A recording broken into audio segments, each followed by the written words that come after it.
ప్రేమవతి కంపాయాం, కంపానదీ తీరంలో ఒక ప్రేమ సాగరం పయనిస్తుంది. ఎక్కడన్నా సాగరంలో నది గలుస్తుంది, ఇక్కడ నది పక్కన సాగరం ఉందండి, మా అమ్మవారు సముద్రం, ప్రేమ సముద్రం, ప్రేమవతి. ఎక్కడుంది అవి? నదీ తీరంలో, కంపానదీ తీరం అంటే కంచి ఉండే ప్రదేశం. కంపానదీ తీరంలో సాగిపోతున్న ఒక ప్రేమ రాశిని చూడండి. స్థేమవతి యతి మనస్సు, ఆవిడ స్థేమవతి. స్థేమ అంటే స్థిరంగా ఉండటం. ఆయనకి ఆ స్తోమత లేదు, ఈ మాటలు ఎక్కడి నుంచి వచ్చి. ఆ స్థేమ అంటే స్థిరంగా ఉండదు, స్థి ధాతువు, స్థేమ, స్థేమవతి. ఎక్కడుంటుంది స్థిరంగా?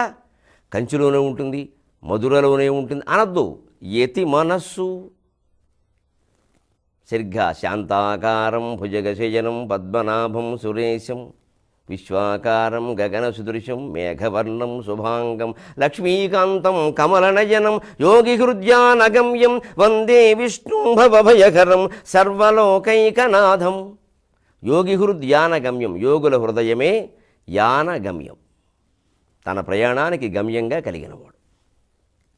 ఆయన వైకుంఠం నుంచి అలా బయలుదేరతాట సరదాగా. ఎక్కడైనా ఆయనకు మాత్రం ఉందా అస్తమానం పావుల మీద పడుకుని చికాగ్గా ఉంటుంది, కాస్త తిరుగుదాం అని ఆయన లక్ష్మీదేవితో సహా బయలుదేరితే ఓ చోటకి వెళ్ళాక ఆగిపోతాడు. లక్ష్మి ఇంకా నాకు వెళ్ళాలని లేదు. ఏమిటా చూడంటే యతి మనస్సు స్థేమవతి. ఇక్కడ ఒక మహర్షి నా కోసం ధ్యానం చేస్తున్నాడు, అతని హృదయమే నా గమ్యం, ఇంకెక్కడికి వెళ్ళను నేను.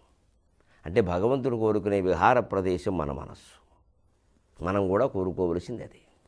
యతి మనస్సు స్థేమవతి.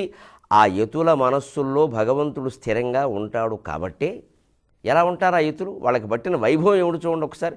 దండ కమండలంబులను ధారుణినంతయునేలినారు కోదండ ధరాధినాథులు పదమ్ముల వ్రాలగా సూచి చూడనట్లుండిరి. మన సన్యాసుల యొక్క వైభవాన్ని కమండలం పట్టిన మహర్షికి ఏం వైభవం పడుతుందిరా. మన ప్రాచీన ఋషుల యొక్క వైభవాన్ని వాళ్ళ ముందు రాజులు మోకరెళ్ళడాన్ని గ్రంథాల్లో చదివి, కళ్ళతో చూసి యోగం లేకపోయినా గ్రంథాల్లో చదివి ఒక ఊపులో ఆవేశంలో అవధానంలో చెప్పిన పద్యం ఇది.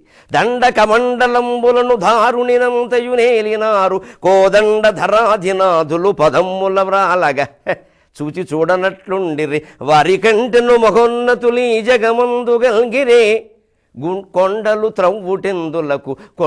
త్రవ్వుటెందులకు గుప్పెడు గుండెను పట్టు కొమ్మికన్. నాకు అనిపించింది ఒక్కసారి ఆ మహర్షుల మీద నాకు అసూయ కలిగింది. అసూయ కలిగితే అలాంటి వాళ్ళ మీద కలగాలి, మామూలు మనుషుల మీద కాదు. చెత్త వీళ్ళ గురించి మనం అసలు మనం అసూయ పడదగినంత వాడు ఎవడున్నాడండి లోకంలో.